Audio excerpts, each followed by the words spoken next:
Have you ever wanted an accordion that bounces? Well, of course you do, and you've come to the right place. In this video, we'll learn how to do that. First, let's set the body height to 100 view height to fill the entire screen. Next, let's add a display flex property, which enables a flex context for all direct children. Now we set the margin to 0. We apply a background gradient using linear gradient with a tilt of 135 degrees, starting with one color and ending with another. The colors will be provided in the description below. We shall now see the background color changing. Now let's add the HTML code. Create a div of class item and give it a background image property in the style.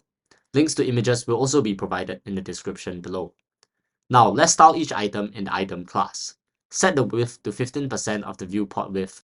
Set the height to 75% of the viewport height. Center the position of the background image. Fill the entire element with the background image. Add a 2% width between each block with a 1 view width margin as both elements have the same margin. Give the item a radius equivalent to 3% of the viewport width. Display the element as an inline level block container like a span so that each element can be positioned besides each other. The element itself is formatted as an inline element, but you can apply the height and width values. Set the cursor to pointer so that the cursor becomes a pointer when hovered over. Finally, set background repeat to no repeat. Now, let's add the remaining images. Again, links in the description below. Now, let's center align all the items within the flex container. Let's also pack the items around the center. Make the elements and sub-elements non-selectable using the user select property. Now, for the interactive portion of the element, we will need a JavaScript library called GSAP for this. The link will be provided in the description below. Apart from that, nothing else is needed.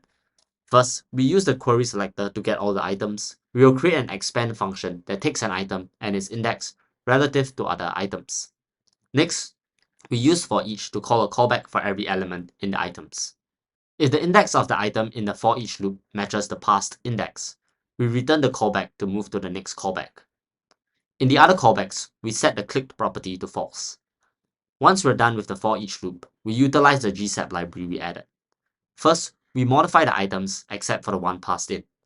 For all items except the passed item, if the action on the item passed in is a click, it becomes 15 view width in width. If it's an unclick, it becomes 8 view width in width. Now, we add the duration as well as the ease property. Now we modify the passed item. First, we unset the clicked property. Then, if the item is clicked, it becomes 42 view width in width.